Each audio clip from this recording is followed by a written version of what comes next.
one of my friends from work, he's a coach on a really good club team. And he invited me out because I was telling him that, Audrey's into softball. And he's like, yeah, bring her out. She can come and try out with us. And we were kind of talking about what it takes. And Audrey's talking to the kids on the team. And while she's talking to the girls, she's like, do you guys travel? And she's like, and the girls are like, oh, yeah, we've traveled to Oklahoma. We've traveled to Colorado. We've gone to Nevada. We go to California quite a bit. And Audrey's like, oh, that's cool, And we've kind of talked to her about traveling and all of that stuff. And here lately, Audrey's been bringing a lot of stuff that she's like excited about that she wants to do. When we were driving home from the practice, I was telling Audrey, because I want her to understand our thought process. And I want her to understand that, she knows these things aren't free. Not only are they not free, but they're pretty freaking expensive. Right. And then on top of that, hey, Dad, can you check this out? I want a new bag and I want a new this and Right. this and that. Right. And I'm like, look, the first thing that I told her is I want you to do everything that you want to do. I was like, everything that you want to do, I want you to do it. I was, within reason. But if it's like I want to be on a softball club team, great. I want to get a personal trainer. Great. I want to do great. I want you to do all of it. Now, with some parents or whatever, it's like it's that money thing. It's an automatic response. Well, we can't afford that. Right. We can't do that. Right. We don't have money for that.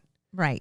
So what I explained to Audrey is we don't have all the money in the world. I was like, and if we could put you into softball. I was like, but this shit's like tuition. It's like school tuition to put like a softball season. It's no bullshit. It's a few thousands, And I was like, we could do that, but if we're not thinking of ways to bring more money in, there's only so many times that like we could do it once or twice and then we're out of money.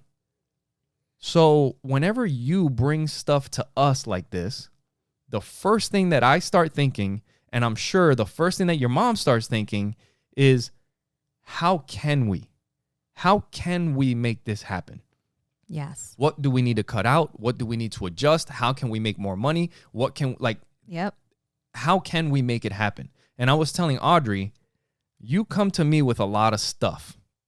I was like, you need to start thinking of how can we do this? Because if you're really passionate and you really want to do it, you're going to have to put in your part too. Because we're going to do our part.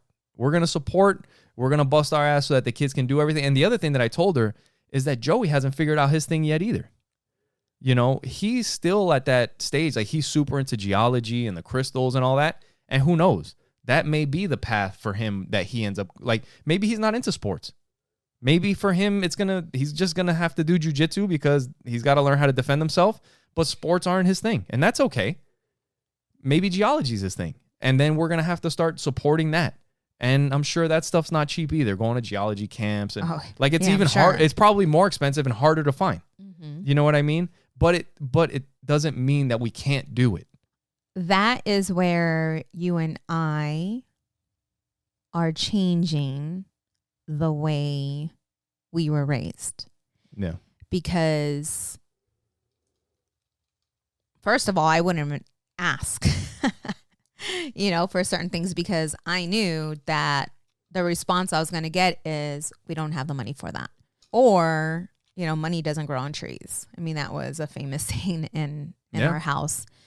And that is not something that we wanted to teach our children.